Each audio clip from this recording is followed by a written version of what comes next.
So on the chart, it's this section here in the middle. This Mishkan pattern is the code which establishes the meaning of the entire alphabet. So there's these first 5 letters that are outside here, these last 3 letters outside there. The kuf, our letter Q, in this black column here, is a transition. So down here, it's like half in the white and half in the black. And then the letter Wa, or Vav, is the other transition on this side of the black, so it's half in the white and half in the black here. So we're going to be discussing this section here.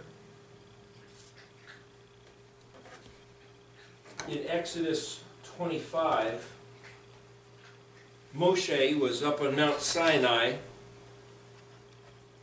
and he was told to make the Mishkan on earth according to the pattern of the Mishkan in heaven.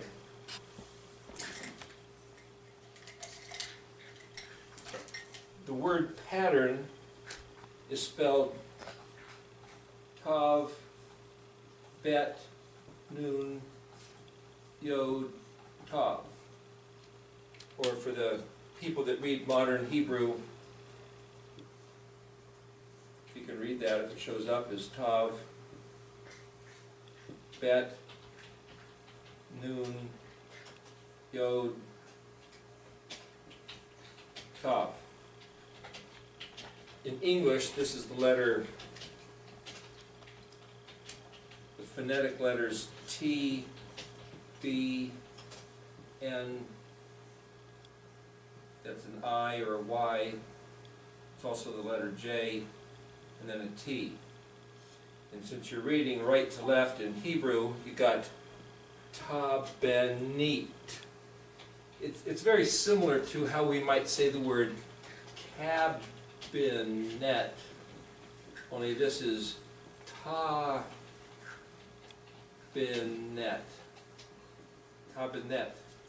Tabinate. Very similar, just for the phonetics. A cabinet is something you put something in. And in this case, the tabenit is a pattern, and I'm suggesting that the pattern is actually a code that something is in. Well, what's in the code? Well, the word bene, literally, Bet Nun Yod, Bet Nun Yod, is my son. This letter Yod is a prefix that means my, and the word ben, in English, B-E-N, is the word for son, the child. So here you have the letters Tav, which are a mark or a sign.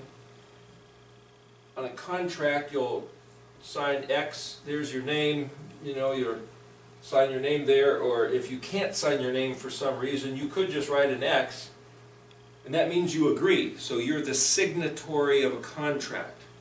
So you might look at this word like there's 2 signatories of a contract, and my son is the mediator in between, the one who is going to bring the 2 signers together and make sure the terms are balanced and equal and understood and played out, kind of like a arbitrator in a legal case, or even a judge is trying to mediate the resolution of any type of a conflict. And that's the role here of my son, wrapped up in the word paradigm.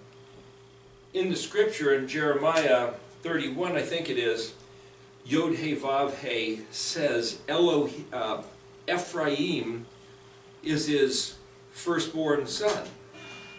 But he also talks about Israel being his son. There's also in the Gospel, John 3:16, where Yahusha is claiming to be the begotten, the only begotten Son. So there's some question as to who is the Son referred to here. But in any regard, the Son of Elohim's job description, you might say, is to mediate the relationship in some aspect between Elohim and his people. So it's the two covenants on both sides. Excuse me? The two covenants, or the one covenant by both parties, if you will, to make that. You could almost say, well, there's two witnesses, so is it one covenant with two regards, two aspects, perhaps? There's a phrase that a man's testimony must be corroborated by two or three witnesses. Well, here's, you might say, two witnesses validating the testimony of the B'nai in the middle, even. So is this Ephraim and Yehuda? Is this the sun and the moon? Is this heaven and earth? Just the other day we were talking about the two witnesses. Well, the Revelation, there's two witnesses. We had, as a kind of a project one time at a party, we had a whiteboard up and thought, hey, how many sets of two witnesses can we think of? And throughout the evening, people would just write another thing they thought of. And gosh, we had about 50 of them that we could recall through Scripture where there seemed to be these two witnesses that validating the testimony of the one in the center. And just as a model, the Tetragrammaton is Yod, Hey, Vav, Hey. And here you have this Vav, as it were, with, you could draw it like this, two witnesses validating his testimony. It's almost the symbol of the psalmic, or even the menorah. Oh, yeah. What I'm saying is that geometrically or graphically, you have like an insect, like a butterfly with, it's just a model of the adult insect form. But if you start thinking along those lines, it brings in these other images that you can apply to what's happening here. So the word pattern, like a cabinet, I'm suggesting that there's something in it. So the pattern isn't just a graphic symbol, but it means something. So in this Mishkan pattern is a message.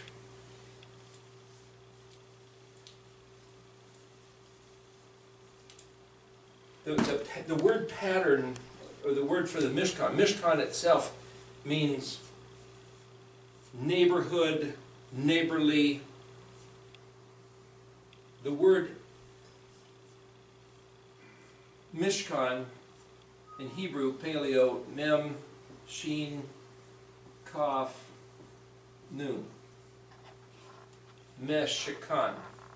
The word Shekinah, Shin, Kaf, Shekinah, or maybe you'd even call it Shin, Kaf, Yod, Nun, Shekinah. The consonant Shin, Kaf, Nun is the common. They say that Shekinah, whether there's a Yod or whether there's not a Nod, is the presence of the Almighty. So if you set up a location in the camp, people camped all around it. This is like the central meeting location. This is where Exodus 25, where Yod He Vav He said, I want my presence to be able to dwell in your internal midst, right there with you. And that word for in your midst is spelled Tav, Vav, Kaf, Tok. It's right in your, it's a word for internal, it's right in your midst. So the camp being, you know, the 3 tribes on each of the 4 sides, the 12 tribes around the Mishkan. So how is that pronounced? Just tok or? Tav vav kaf would be tok or toka. That's the word for internal or in the midst. And if you look in Exodus 25, that's the word used to describe this. So the pattern of the Mishkan, he said, make sure you make the pattern of the Mishkan. And then he goes on in the next 10 chapters or so detailing what that means. And the elements of the Mishkan that are referred to, he talks about the design of the fence. Now we're going to discuss in a couple days with Andrew Hoy, Project 314, or the 314 project, I'm not sure which it is, you can look it up on the internet. 3.14 is pi. So he suggested instead of the Mishkan being rectangle, it was actually circular with a dome over the top, almost kind of a yurt shape. But I'm drawing it a rectangle, that's just what I've been doing, and maybe after listening to Andrew, we might have to modify that. But for now, we'll leave it as this rectangle. And it had one entrance. It was a 4-color door. So the colors on the embroidery of the door were blue, purple, red, and it had white linen, and then there was gold embroidery threads supplementing that. But numerous times in the description of the priest garments, the embroideries that were in the fabric of the Mishkan, it's always listed blue, purple, red, white linen. So these 4 colors. So just for what it's worth, this little article here, the Zitziot, blue, purple, red, and white. Now a lot of people just wear white, some people wear white with a blue thread. The instructions are tie these threads and have a blue thread, so that whenever you look at them, you will remember to keep my instructions. Didn't limit it to blue, didn't say blue and white, it said threads with at least a blue thread, and so some people have all kinds of colors, or using the 4 colors of the Mishkan embroidery. I think, personally, I think that there's an association between these 4 colors and the Tetragrammaton. I'll explain that briefly, because blue, you say, well, if you're supposed to look at the blue thread and remember that the Almighty Creator, sometimes known as El Elyon, the Most High, sometimes known as El Shaddai, the Almighty, sometimes known as Ehyeh Asher Ehyeh, I am that I am, sometimes known as Yod He Vav He, Yahuwah.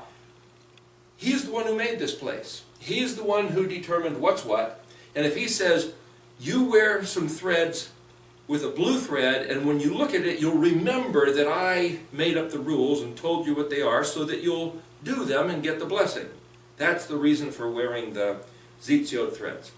So this blue thread is specifically to remember he made this place, he's in charge, he gave us the instructions, and he'll see to it that the instructions are validated by real experience. So the hand of the Yod is this working hand, the Creator's hand, the powerful hand that holds things together and makes things happen.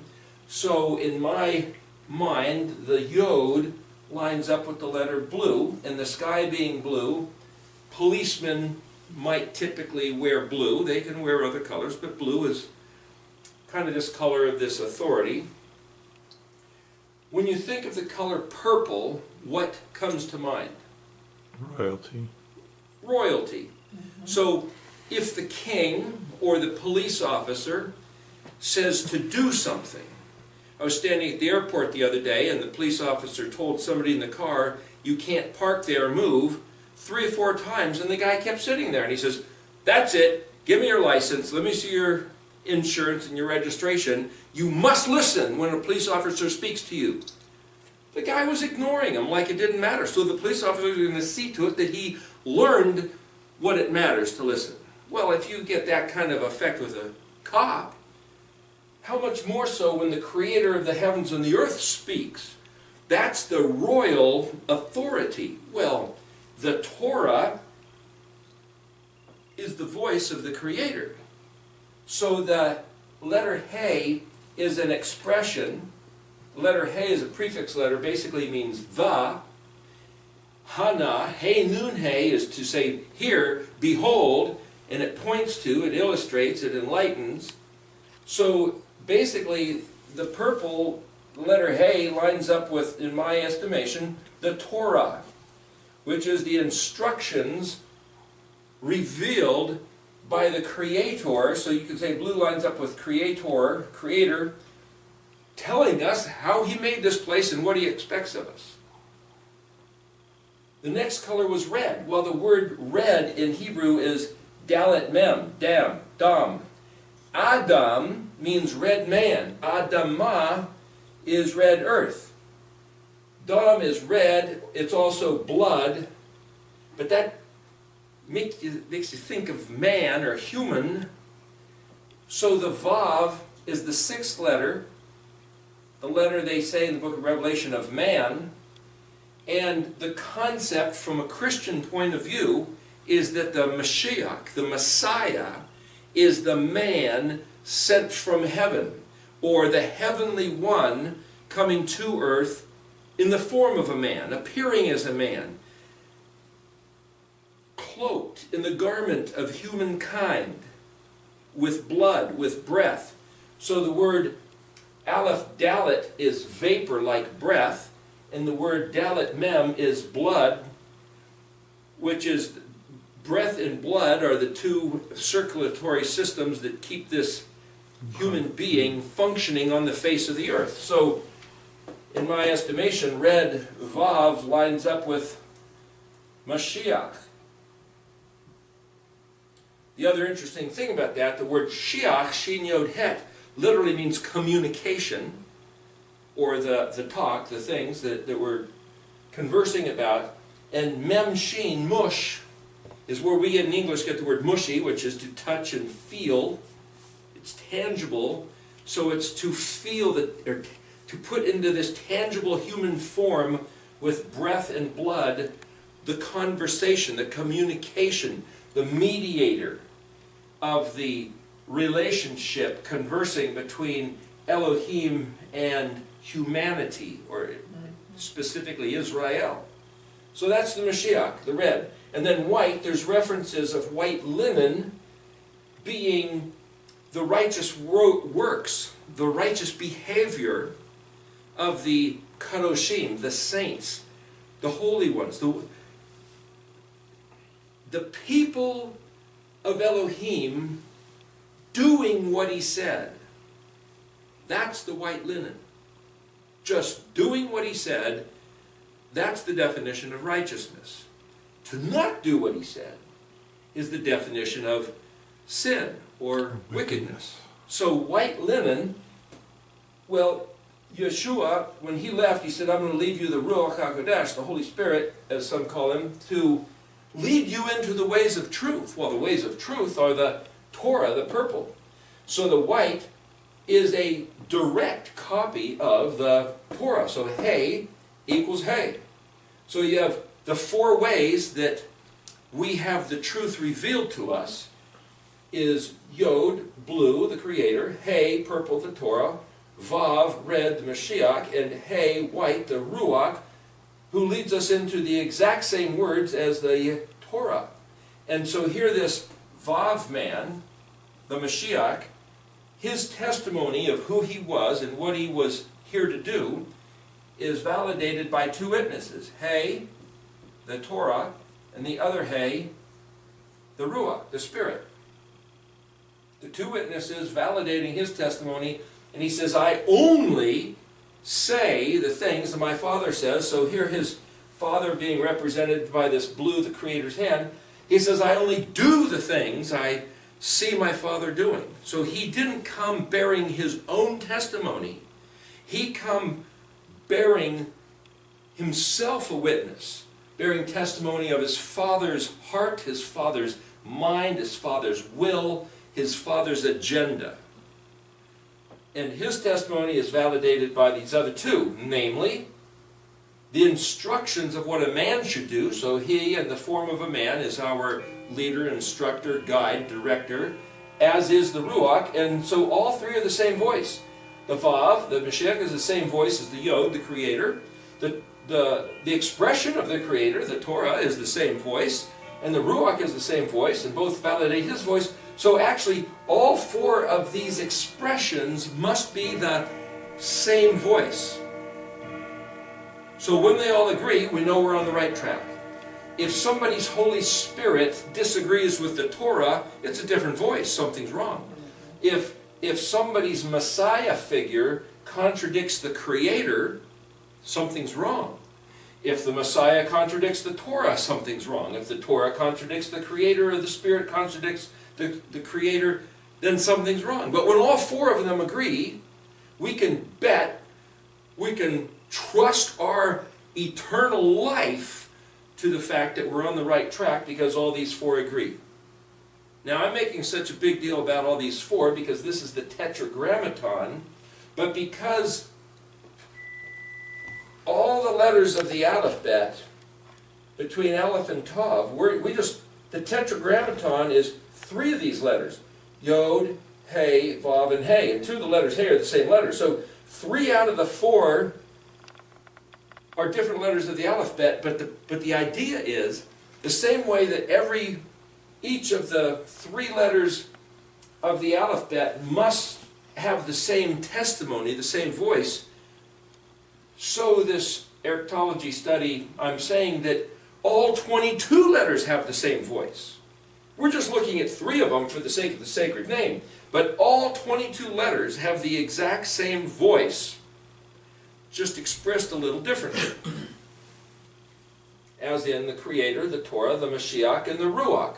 Same voice, different aspect or form. Or a different message, or a different message. Same message, different voice. Yeah. You know, one might sound like a barking dog, the other one might sound like a meowing cat, and the other one like a chirping bird, So but they're all the same thing. They're all saying the same part of the thing. message. A different part of the message. Perhaps at a time, a different part, but then we'd have to get into other details. Okay. So, the point of all that is to say, if I'm then suggesting that because there's a 4-colored door, blue, purple, and red embroidery with gold on white linen, that this actually, these 4 colors indicate the name Yod He Vav He. No. His name in those colors. So if I'm not reading letters, I'm not hearing voices, I'm seeing colors. These 4 colors down the Zitziot. But they're saying Yod He Vav He, which is not just the letters, they're a declaration of whose kingdom is this chet, this fence.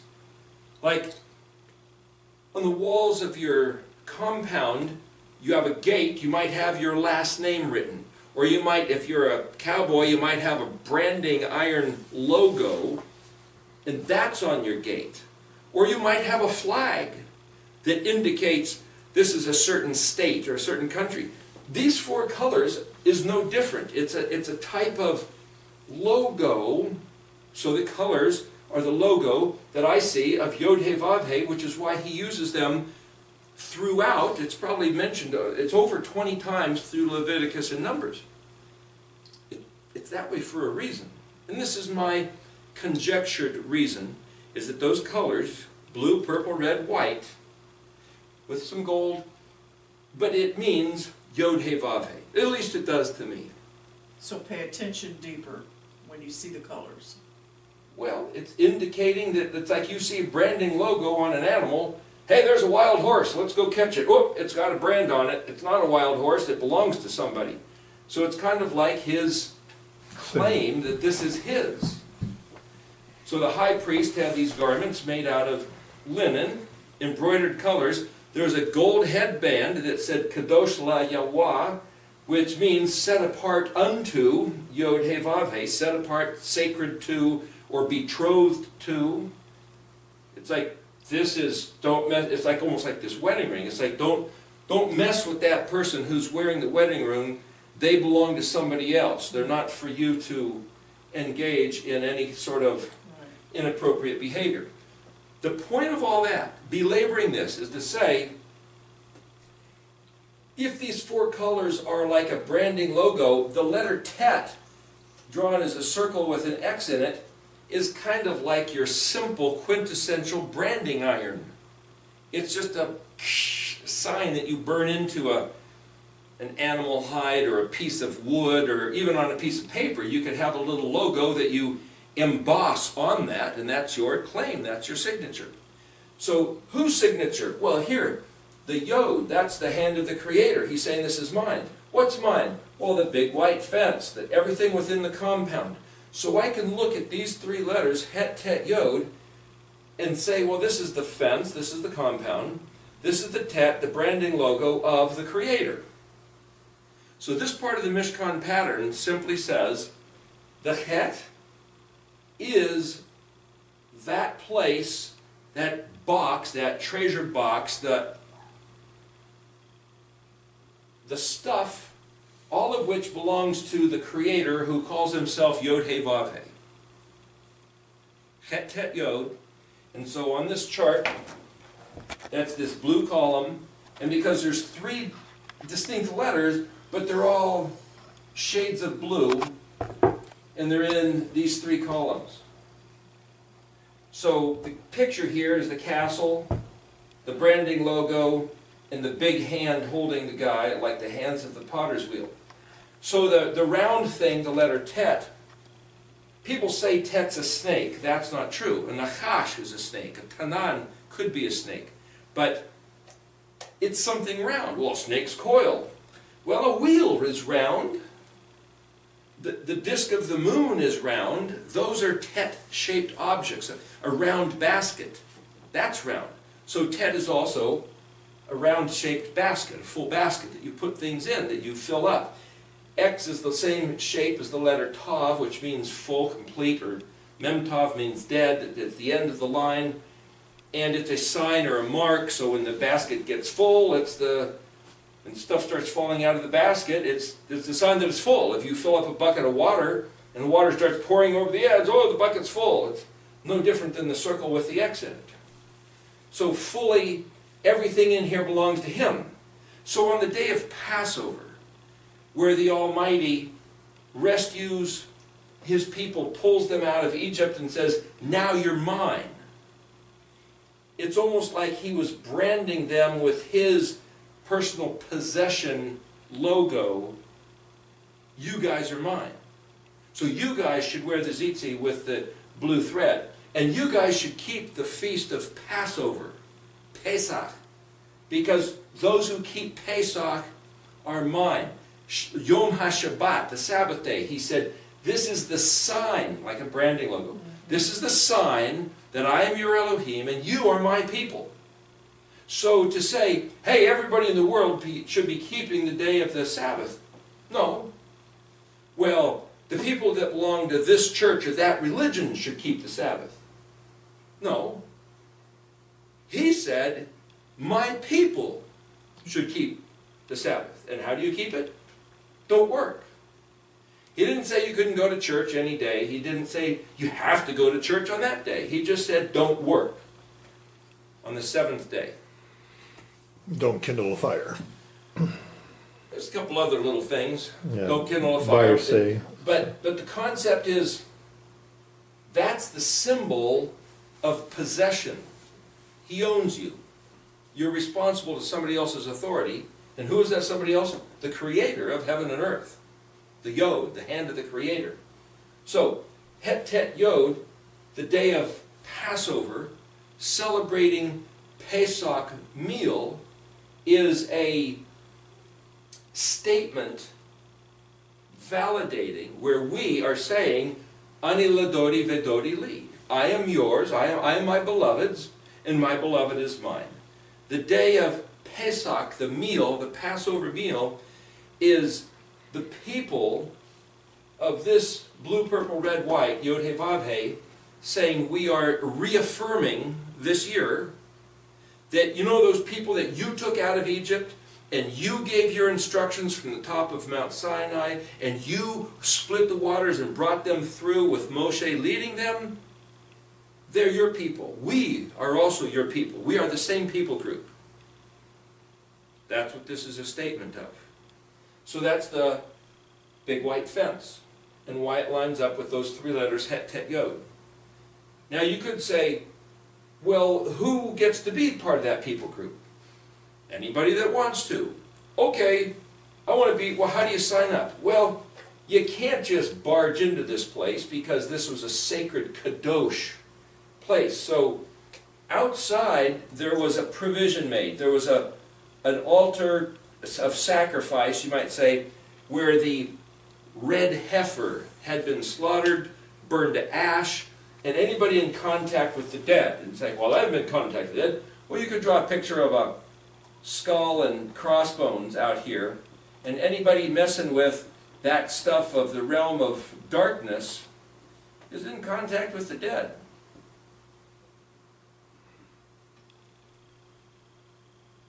You like messing around with the dead, the place of darkness, the devil, the wickedness, The zombies. the zombies. Okay, you had enough of that yet? If you've had enough of that and you want to enter the kingdom of life and light rather than death and darkness, you have to go through a cleansing occasion, a moment of turning your back on the past and crossing to the other side. Picture this kingdom wall as if it was a castle and there was a moat around the castle with alligators and sharks or whatever in this moat. And you're over here in the land of darkness and you want to get across, you need a bridge to take you over the moat. So that's where Vav comes in. That's the Vav. The letter Vav, it's a nail or a hook, but what hooks one side of the river to the other side of the river? A bridge. A bridge is a type of a Vav. What connects your downstairs to your upstairs? Stairs. Staircase. So your staircase is a type of a Vav. A Vav case. A Vav case. What connects you to the grocery store down the road? Your automobile. Yeah. So in a sense, for you to get in your automobile and drive down to the store at the end of the road is a type of a Vav. Involving. Your car is a type of a Vav. It's what connects you from this status to that status, this state to that state. You could say, what connects you to your wife is the attitude of love and commitment. So your attitude of love and commitment, forgiveness, intention, all these invisible inner things are also Vavs. So I'm trying to show you that the meanings of the letters are more than just the simple object like nail or hook. But they'll say that Vav is a nail or hook. So outside here was the red heifer sacrifice by which anybody outside the kingdom of Yod-Heh-Vav-Heh was allowed a mechanism of being brought in. But they had to go through this first. So when Yeshua was crucified outside the fence, place of the cross, it's similar to the red heifer sacrifice. I'm not saying it was the red heifer sacrifice. I'm saying it's a similar model as a pattern. As the red heifer sacrifice cleansed with the ashes of the red heifer those who had been in contact with the dead so they could enter the sanctuary, the sacred place, the kadosh place of the Mishkan, where the presence of Yod-Heh-Vav-Heh emanated, resided. Sheken it means to be neighborly and dwell, to settle down. The word Sheken became tabernacle. In a Greek, tabernacle is tavern. So the word for tavern, like your local pub, the neighborhood watering hole where you play ping pong and drink lemonade or shoot pool and drink beer, it's the, throw darts and, you know, it's the same concept. It's the same exact word. This is the place where Yod-Heh-Vav-Heh wanted to dwell in the midst, right there with his people, real close. So this would be just like the garden. Just like the garden. And so when Adam sinned and he was thrown out, there was an angel with a sword, flaming sword, or actually cherubim with flaming sword. You couldn't get in without something being shed. There had to be a connection plate or a connection thing to get in back in. And what was that? Well, when Adam and Hua,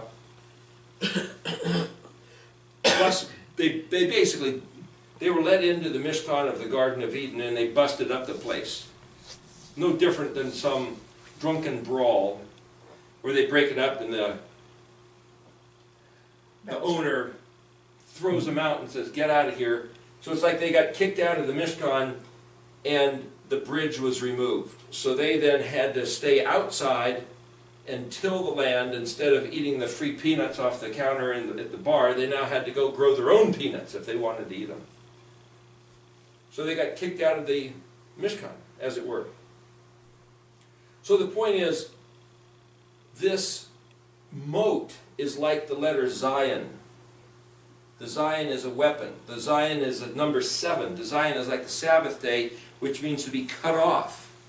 So Yeshua, Yahusha, another way to say his name, Yahusha, was cut off outside, the same way the red heifer was cut off and killed outside, so that those wanting to get in could pass through that portal, that gate, that provision of entry to indeed entry.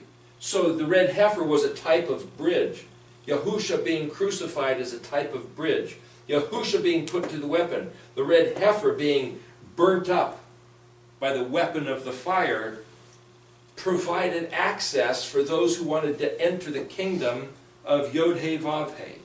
But to do so, they had to turn their back to the darkness and death of the pirate skull and crossbones, as it were, on the outside. Now, once you come in, you learn the ways of the kingdom on the inside. There's no way to know what's going on the inside from the outside. You might hear some rumors. You might even see a few things if you look real hard, like trying to peek over the fence. But you won't understand. You don't get it. You'd be confused. You'd be lied to. You'd be dissuaded by your friends who are out here. Until you actually enter, you really know nothing of what's going on in there. So Passover was this evident something like the big white curtain. You can see that, but what's inside, you don't know. But what's inside, what happens right after Passover, what's inside the fence is this barbecue grill. There's a barbecue grill with 4 horns. So here's the big white fence, and here's the barbecue grill. Altar of sacrifice, right inside. So its equivalent is the festival of Chag Hamatzot, the Feast of Unleavened Bread. And what you do is you eat unleavened bread for 1 week, 7 days. That's it. And when your children say, "Why are we doing this?" you tell them the story of the Exodus. And the story of the Exodus, he said, and so the Torah will be in your mouth. So the Torah is the instructions, the teachings. So as this story of the Exodus is being expressed, you're doing what he wants, that you're teaching your children with the words of your mouth. So this don't eat leavened bread for a week is to facilitate the teaching of the instructions of what it means to be his people and the history and what he said that we should do. So just like this barbecue grill inside the fence, soon as you step into his kingdom, you learn the story. You learn the instructions. So the letters Kaf and Lamed are what lines up with that. The letter Kaf is an open hand. It's like, if I hold my hand this way, it's like lines. If I hold my hand this way, it's a covering. If I hold my hand this way, it's an offer, it's a gift. So he offers us the instructions of how this kingdom operates. And he said the Torah would give us success, health, wealth, insight, and life. opposed to all the ways from the outside. So though you're somewhat cleansed in some way on the outside by Yahusha, the sacrifice out here, the red heifer, when you step in, you put yourself on the altar, and you now have to start cutting out those things of your life that don't belong in here. Well, you don't know what belongs in here yet. You haven't been taught. So the letter Lamed literally means teach and learn, and the letter Kaf, like an open hand, is lines of instructions. That's where you learn about the kingdom, inside. So Moshe said, I put before you life and death. I urge you to choose life. But standing out here and say, what do you want? The skull and crossbones or the Mishkan of Yod-Heh-Vav-Heh? Take your pick. That's the choice. Skull and crossbones of death and darkness or the Mishkan of Yod-Heh-Vav-Heh. So in a sense, now, Kaf Lamed also means all. All, yes. Or everything. So if he's saying, learn my instructions, I give you all that's in my Mishkan, if you will. Yes. So the choice outside is life or death. You enter in, and now the choice is, will I learn the instructions or not? And if you say, well, no, I don't want to learn any instructions, could you just stand right there in the doorway? If someone came to your house for dinner, because you invited them to dinner, I have prepared this great meal. And yet, you say, well, please take your shoes off at the door. And if they say, well, no, I don't want to take my shoes off. Well, you can't come in then. Please take your shoes off and come in and sit down at this meal I have prepared. And they say, well, no. Well, you say, well, then why are you here? Well, I heard that you had some great food. Yes, I do have some great food. Well, I heard it was an open invitation. Well, yes, it is. Come on in. Well, then I'm coming in. No, take your shoes off. You see, learning the Torah tells us the do's and don'ts of what's allowed in the kingdom. And you're just not allowed to do certain things in this kingdom. And if you do them anyway, there will be consequences. Now, when I was a kid, the consequences is we might have to stand in the corner for a certain amount of time with our nose in the corner. Or the consequences is we might have to go outside and pull weeds. Or the consequences might be that my dad took off his belt and made us wish we hadn't done whatever it was we did. The point is, there's different consequences for different offenses, and it's all talked about right here in this Torah of Kaf Lamed, which is the Hey of Yod-Heh-Vav-Heh. So the Yod, like Het Yod, this is the kingdom of the Creator of heaven and the earth, and then Kaf Lamed is the Hey of the Yod-Heh-Vav-Heh, meaning this is his Torah instructions. Now you can listen to the instructions and go, oh well, whatever. And if somebody gave you a test, you might even get a good grade on the test. But then somebody says, well, do you care? Well, not really. In Leviticus 26, Yod-Heh-Vav-Heh says, because you treat my things with a casual disregard of whatever, he said, I'm going to treat you with the mirror of your same attitude. Only instead of it being whatever, he says, I will treat you with a furious casual disregard. He says, if you don't listen when I speak, then your enemies are going to come and destroy you, tear you apart, chop you into little pieces, and I can't hear while you scream. If you don't listen when I speak, I can't listen though you scream. You need to take these matters to your heart. In fact, in Deuteronomy 30, he says, I think 4 times, we need, at this present time, 2018, to come back to these words that I command you today. These words, that's Kaf Lamed, with all your heart and all your soul. So the letter Mem Nun lines up with the laver. Laver was made out of the mirrors of the women. It has something to do with introspection, what's within you.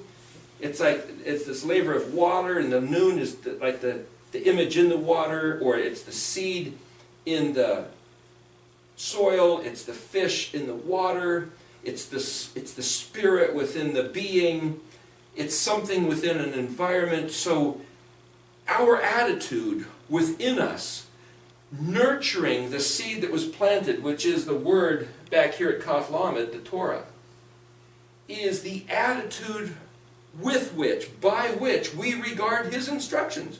Oh, we can learn his instructions, but if we have a flippant, careless attitude, it's going to affect everything else down line. We could say, oh, I choose life, I turn my back on death, I read the Bible, I learn a few things, okay, but I just don't care. Boom! I mean, we're going to fail right at this point. The mem nun is mem. Nun is what jumps out of the mem. Shavuot, the third festival, is 49 days of counting. That's germination, like a seed in the ground. Like a mem is 40. Mem is the number 40. So like in human gestation, there's 40 weeks. And then nun is this other creature that is, this other human which is birthed out of its mother's womb. So as we nurture the word, as time goes, our attitude, the warmth, this word rahem is this compassionate warmth, like a mother tending her baby within her. It causes the development, one way or the other, of this thing that then becomes the nun that comes out. So, like Shavuot, after 50 days, after this full period of 50 days, something is born. We got a 50-year jubilee. You count 49 and then 50. There's something becomes at 50. Nun is the number 50. Mem is the number 40. So you have these three spring festivals: Pesach, Chag HaMatzot, and Shavuot. Passover, unleavened bread for 7 days, and Shavuot for 50 days. And these things set up how we deal with his authority, what it means to be in his kingdom. This is like the educational side of things. Going to grammar school, high school, and college, you almost might say, but this is more, choose life, learn the instructions, and take it to heart. And the instruction is, with all your heart and all your soul. Mem nun. Kaf Lamed is, if you read it backwards, Lamed Kaf, it's to you, and Kaf Lamed is all. If you look at the word Yod Kaf Lamed, it's to have power and capacity to prevail and contain it all. So there's something about stepping in and hearing his word. Oh, I can't do that, it's too difficult, there's no way. That's not true. Yod Kaf Lamed means he will have the power and capacity to prevail and contain it all. That's what it means. He didn't give us anything we can't contain. It's been taught that we cannot. And if Paul said we can't, well, then I disagree with Paul. Oh, well, he wrote the Bible. Well, I don't care what he wrote. If he's wrong, he's wrong. That's right. He may have truly written that, but I don't think he truly wrote that. I might think that he was misinterpreted, perhaps even on purpose. Yeah. Well, now that makes me voice an opposition to various teachers and preachers. Well, I'm just trying to read the words of this Hebrew alphabet, and if it says, he who puts his hand to the Torah to learn the words of instruction will have the power and capacity to prevail and contain it all. That's what these words say, and I'm just quoting the words of the scripture in the Aleph-Bet. But Paul says too, I can do all things through Messiah who strengthens me. So that's that whole point of that. So even Paul, in that verse, wasn't disagreeing with what this means. Okay, now these are the spring feasts. So here you have the pattern of the Mishkan being the big white fence, the barbecue grill, and the laver. And then there was a type of a building, it was a tent structure, but this type of a building inside the compound, behind, as it were, another veil. And in this place, there was a menorah, a table of showbread, and an altar of incense, according to the book of Exodus. And then there was another veil, and behind that veil was the Ark of the Covenant. And in the Ark of the Covenant was put Aaron's rod that budded, and some of the manna that showed up, that they had for 40 years old through the book of Numbers, and the tables of stone, the second copy that Moshe had carved out and the finger of Elohim wrote on. So those are the pieces of the Mishkan. Those are the elements of the pattern. So these three festivals, Pesach, Chag HaMatzot, and Shavuot, line up with the spring feast. Also, according to the pattern, which is part of this other study, line up with the first 3 days of creation, where he said, let there be light. That's like the big red, white fence of light. Separating water from water, like separating leaven from unleavened, at festival of unleavened bread, which will be upon us here in just a couple days. And then the third day, where he separated the water, or the land, out from the water, and put seeds into the land. It says in Genesis 2 that the seeds hadn't yet sprouted. The trees hadn't yet appeared because there was no rain and there was no man to till. So at least in that verse of Genesis 2:1, it seems to indicate that seeds were planted. So I'm likening that to this pattern of seeds being like the word, which is what Yahusha said about the parables. The seed is the word of Elohim. And then that seed being watered is like the picture of the laver, where the watering is actually our attitude regarding the instructions. That's the spring Moedim, the Aviv Moedim. But then you go 6 months later into the fall, and it brings us to this area. So just to make things not so confusing, I'm going to erase this. So in the alphabetic sequence, we've gone from Vav Zion, which is here in the black. That's the red heifer. That's the place of the crucifixion. Het Tet Yod, the big white fence. Kaf Lamed, the Torah, the barbecue grill. Mem Nun, which is the laver of the red. So here you have blue, purple, red. Now we're going into the white. Now you have like Yod, Hey, Vav, Hey. This is the second Hey. So this is like the Ruach showing us, reminding us how to walk out these things as real people living a real life. So we have the letters Samik, Ayin, Pei. The modern letter Samik, that this is drawn as a circle, and the Ayin is drawn almost like the letter Y, and the Pei is drawn like that. Samik is similar to the shape of this menorah, which is a picture of like vine and branches. So the samik actually is a prop. So like this apparatus here holding this up, that's a samik. It's a trellis of a sort. See this metal thing here holding up this whiteboard? That's a samik. It's holding this up. Ayin is an eyeball, which it means understand, weigh, balance. Its typical illustration might be a scales of balance by which you put something in to weigh what it's. Well, that's by weight. I could use a tape measure and determine its length. I could use some type of spectrograph, or to determine light. I could use some sort of other measuring device to measure other aspects. It's measuring, weighing, determining, identifying. It's kind of being some sort of a detective. Pei is actually a mouth. And a mouth is something which opens. So the meaning opens has to do with Pei. And like I said, this has to do with prop. Like a menorah is a lamp stand, an apparatus that holds the light. Like this one right here, or that one over there. It's a whole different type of candelabra. In fact, this is a menorah. It's a different shape than this, but it's the place that light emanates from. And it is a sort of samik. I mean, this whole thing with the glass and the metal is an apparatus to hold the light.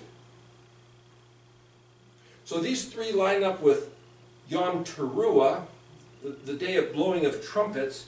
This is the Mishkan pattern I'm talking about. Blowing of trumpets, and this is Yom Kippur. Kippur is the Day of Atonement, or the covering, where your sins are blotted out, paid for by some sacrifice, or by some balancing of scales. And Pei lines up with Sukkot. And then I'm suggesting that the Zadi, the next letter, Samikayan Pei, next letter is Zadi, lines up with the Ark of the Covenant, which also lines up with the day of Shemini Atzeret. So this would be the 7th festival. You had 3 festivals in the spring. This is festival 4, 5, 6, the 7th festival, but the word Shemini means the number 8. E-I-G-H-T. There's this other mystery there which we've talked about on other occasions, and we can elaborate if you want, but for the moment, this word that means the 8th, because Sukkot is a 7-day, so just like unleavened bread was for 7 days, Sukkot is for 7 days, and the day right after Sukkot is the 8th day, which is Shemini Atzeret. Just like Passover is on the 14th day of the month, which is just coming up in a couple days, and then you have 7 days of unleavened bread. So you have 1 day, and right after it you've got 7 days. This is like the opposite bookend, where you've got 7 days and then 1 day. Chiastic structure. It's a chiastic, meaning like an X pattern, which is this mirror image one to the other. So he says, don't work on this day, but gather together. Don't work on the first day of Sukkot, but gather together. Don't work on this day and don't work on that day. So if we look at the theme of what's going on, we had, in the spring festivals, we had choose life, learn the instructions, and take them to heart. Okay, that's all interior attitude, though it was on the exterior compound of the Mishkan. Within the fence, but it's like the exterior compound. Now on the interior of the covered place of the Mishkan, as the inverse, you have the outward expression.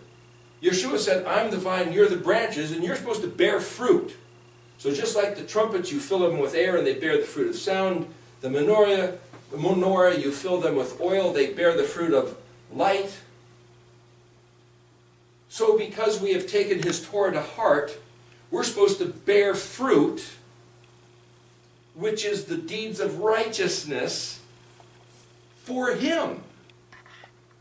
Bearing fruit of righteousness just because, like if you have grapes on the vine up here in the wild hills, you may not ever eat those grapes, but that grapevine unto Elohim has the obligation to do the best it can to produce the best grapes. And who eats those grapes? Even if it's not you, Elohim uses that grapevine to feed The birds. the birds and the deer and the raccoons and the possums. He feeds his creatures. That's what he does. And that grapevine has an obligation to him. Whether you appreciate the grapevine being there, or whether you want to rip it out or whatever, he provides for his creatures. So you bear fruit, whether anybody else appreciates it or not. You have an obligation to him. So when Yahushua says, I'm the vine, you're the branches, how do you bear fruit? You learn how to bear fruit by choosing life, learning the instructions, taking it to heart. Now here's your occasion to do what he said. So the first 3 festivals are all about learning and conditioning yourself, and now this is about doing what he said. There's a saying, grow where you're planted. Wherever he plants you, whether it's for a moment or 20 years, if he plants you there, bear fruit. And then the New Testament, in Galatians 5:22, I believe it is, tells you what the fruits of the Spirit are. The porei of the Ruach HaKodesh. Puree is like fruit juice. Fruit is puree, which is in Hebrew.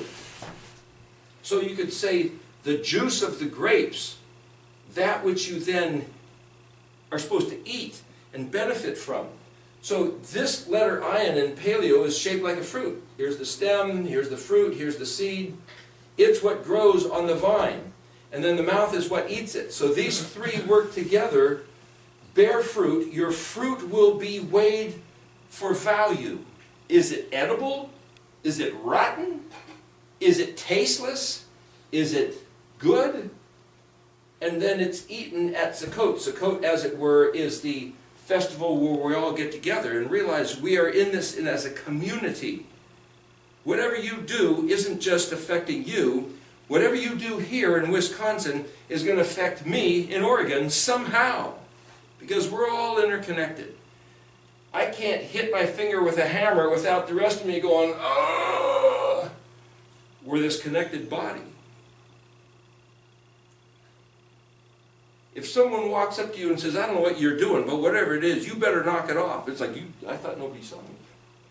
The Ruach, the Spirit, flowing around within this whole trellis might have given somebody else some kind of a word to come and ask you to please correct your behavior, lest the entire body suffers. It does work that way. So these three work together. Samachai and Pei. These are the three in the white area. So if we have blue, purple, red, and white linen, these three are the white linen, which are the righteous deeds of the saints. And what are the righteous deeds of the Kodoshim? The Kodoshim Elyon, which is what it says in Daniel, the set apart unto the Most High. It's doing what he said in the Torah. You choose life. Quit acting like you belong to the pirates of death. You learn the Torah. You had to separate leaven from unleavened, like separating water from water on day 2 of creation. So you have to separate the things that you find to be fun and interesting, that were fun and interesting on the outside when you're in the kingdom of darkness. Now that you're in the kingdom of life, you have to put yourself, as it were, on the altar and say, okay, I volitionally, willingly give those things up that don't belong in this kingdom. Okay, I'm not going to listen to that music anymore. I'm not going to eat that food anymore. I'm not going to work on those days anymore. I'm not going to party with those friends anymore. I'm now going to yield myself as a free sacrifice on this altar unto Yod He Vav He, and condition my heart to do things echad, one with him. The same way Yeshua did. That's the spring feast. So then in the fall we say, okay, so what do I do now? How do I live? You do the things he said to do. You then walk out day by day, attitude by attitude, thought by thought, hope by hope. Hey, what'd you do that for? Oh, sorry about that, didn't mean to yell at you, but now you have to deal with your neighbor. Your associate. That's where this plays out. Bearing fruit, assessing the value of the fruit. Looks like we need a little more water. Looks like we need a little more nitrogen in the soil. Looks like we need a little more this and that to tend the vine. And remember, Yeshua said, if you guys keep bearing bad fruit, I'm going to break you off and throw you into the fire. He said that in the book of Revelation. Just because, hey, I'm one of the branches on the vine, doesn't mean that you can't be extinguished. And I say doesn't mean you can't be extinguished, because in the book of Revelation, chapters 1 through 3, where he talks about this menorah, that the vision John saw, and Yahushua's holding 7 stars in his hand. What's the mystery of these 7 stars? Where the word for star is kakav, kaf, kaf, vav, bet. And if you look at the word in the dictionary for kaf, vav, bet, it means to extinguish, fire extinguisher. Well, stars can't be extinguished. Oh, yes, they can. A star in the sky can go out. You, being a branch of his menorah, can be plucked off, snuffed out, thrown into the fire if you produce bad fruit. How do you know you're producing bad fruit? Because your fruit's going to be weighed and measured. And he said, lining up with this place in the pattern, with the measure you use, it'll be measured to you. Blessed are the merciful, for they shall receive mercy. You need to have your fruit be merciful and kind to one another. And if you're not merciful and kind to one another, you can be broken off and thrown into the fire. He's going to determine of what value to his crop are you. Nobody has everything's cool for the rest of my life. We need to keep diligent at this business of being his people in his kingdom, bearing his fruit. Well, that goes back to the whole casual thing too. If you're you know. There's Don't no have to- place along this route that we can be casual. So now, how does that line up with the? Okay, you did the menorah, but what about the incense, the altar of incense, and then the That lines up with showbread? this page, Sukkot. That lines up with the altar of incense. Okay, and then the showbread is the Yom Kippur. Yes. Now, how does the showbread line up with that per se? Well, the word bread is panim. Panim is also faces. Faces, I mean, this is like a rectangular table with two piles or two stacks of bread. It almost looks like a mask. You know, you can look at a guy here. It's like, you know, who is that masked man? The point is, lechem panim, or panim lechem, faces of bread. That's the term for that, what was on that table. Faces. What's going to be weighed and measured? Who you really are. Your pretense, your masquerade, your appearances. He knows what's really going on, and that's what's weighed and measured. Yom Kippur is all about, gee, I didn't do that on purpose, but did I even care? Or what am I trying to do? What's my motive, my intention, my behind this? It's like, oh gosh, he who lays your soul bare knows what's going So on. it's, like, it's oh, basically before taking him the we mask should. off. The masks come off, and that's what's weighed and measured. And it's like, oh gosh, please forgive me, not only for what people see on the outside, but for what corruption is happening in here. Even Yeshua mentioned about these religious leaders of his own day. You guys are like clean, bright, marble, white sepulchres, but inside you're full of dead men's bones and all unfilthiness, or filthiness, uncleanness. It's like, we could be those same people walking around. So the Yom Kippur detective balance of scales, it's like motive, intention, inclination. What are we really, how do we really control ourselves to bear the right fruit? I bit into an apple once that was at some hotel, you know, free breakfast. It looks nice and shiny and colorful on the outside. You bit in, the outer quarter inch of this apple was nice colored apple meat.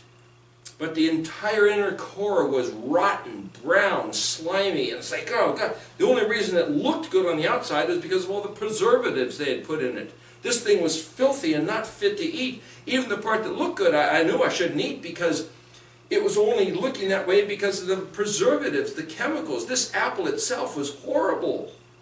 Worth to be thrown away, not to be eaten. Same story. But what's this Shemini Atzeret? Well, it's the letter Zadi, which is a sprout. Some people say, well, the letter Zadi is a hunter, a man laying on his side with his knee in the air. Remember, Aaron's rod that budded, it was a dead piece of wood.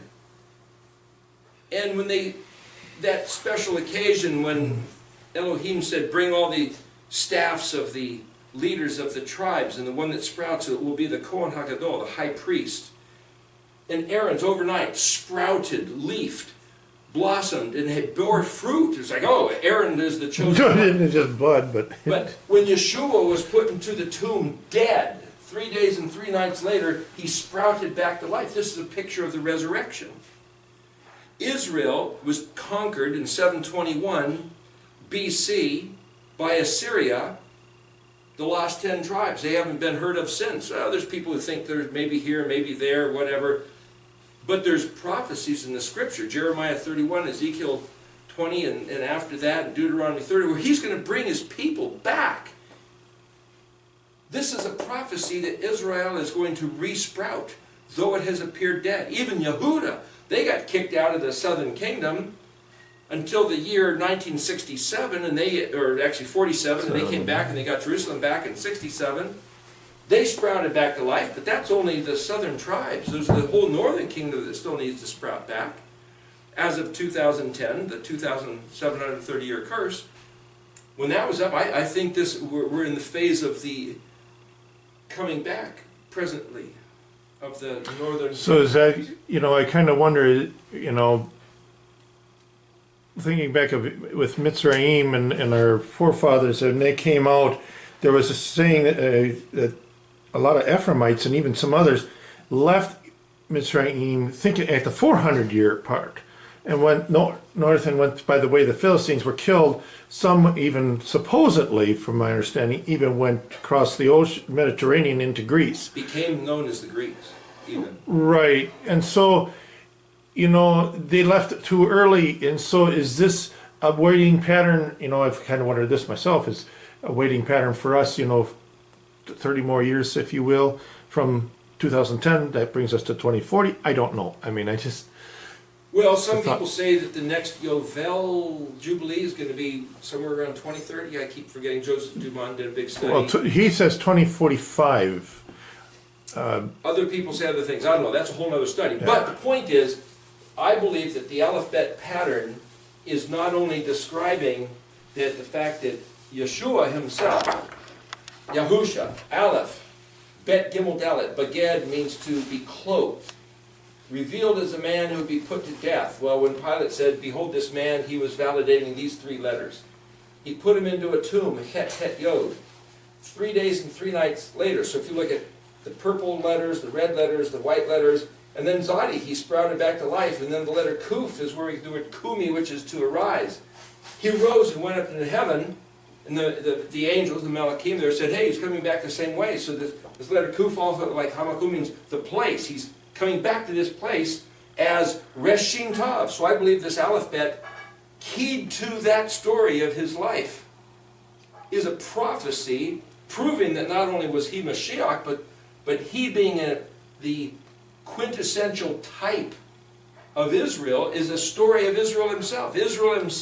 Israel itself, the 12 tribes collectively are going to come back, be restored as the preeminent people group on the face of the earth. I think that's what this is talking about.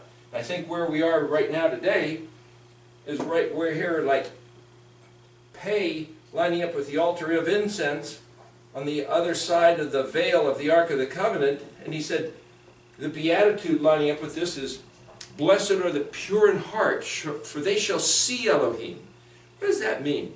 Well, not only does it mean those who are the pure of heart, when you resurrect from the dead on that final great day, we will behold him, and I think that those who don't know him, aren't pure of heart, will turn and not want it, can't even see him, can't even look at him as they get thrown into the lake of fire. But from the fractal model type of the people of Israel who are the pure of heart, who open their mouth of, blessed are the pure of heart, for they shall see Elohim, but it also lines up with Micah 6:8. He has shown you, O man, what is good and what Elohim requires of you. Psalmic, do justly. Ayin, love mercy. Walk humbly with your Elohim. So you can correlate walking humbly with your Elohim to having a pure heart, to having the fellowship of Sukkot, and the hope set before you, like the Shabbat, like Shemini Atzeret, is the hope of the resurrection, not only in the by and by on that last great day, but the hope of the restoration of the kingdom of Israel, the confederated 12 tribes together, which I believe lines up with Revelation 21, which is where, or in 19 and 20 it talks about it too, where there's a 1,000-year reign on the earth of his people, Israel, living in peace as the most prosperous, most peaceful, most blessed people that the earth has ever seen. And I believe that's what this symbol is a picture of. And I personally think that we are right here at where this veil is. If you look at the pattern of Mishkan, right? Here's the pattern of the Mishkan. The door, choose life, the kingdom of Yahweh. Learn his Torah, the barbecue grill. Take it to heart and believe what he said, the laver. Spring feast, the fall feast, the menorah. Bear good fruit. As the fruit's inspected, the good fruit is that fruit which is merciful to one another. The fact that we of the pure heart collectively are in this experience together and each sharing one another's fruit as we do what he said, and the hope set before us is the Zadi, the model of the Ark of the Covenant, that we would come back to life as that collective group. And you would ask, well, there's a sprouting of the letter Nun. That's a bit of a type of resurrection. That's a type of restoration. But that letter Nun, back here, Mem Nun at the laver, is where we are, again, individually as well as the collectively, but we are given life because we've taken his seed of instruction to life. This is more of a manifestation of life from the dead that nobody expected to ever see again. Once they killed Yahusha, buried him 3 days and 3 nights, he was not expected to come back to life, but this Zadi says he did. And the Kuf then, where he ascended up into heaven, and he's coming back, the same picture of the letter Kuf. But for the nation of Israel, as the confederated 12 tribes, to be restored to this viable entity of a world empire, I believe is what this Zadi is talking about. Well, thank you. Does that explain the... Yeah, it explains it a lot better. Yeah. Yeah. Okay. You have any question about that? Not really, but No? it's interesting. Okay. I Well, love then the- Because I love the way you teach. I'll turn this camera off for now, and we can use this as a... Hopefully, if it's recorded the whole thing. It's interesting.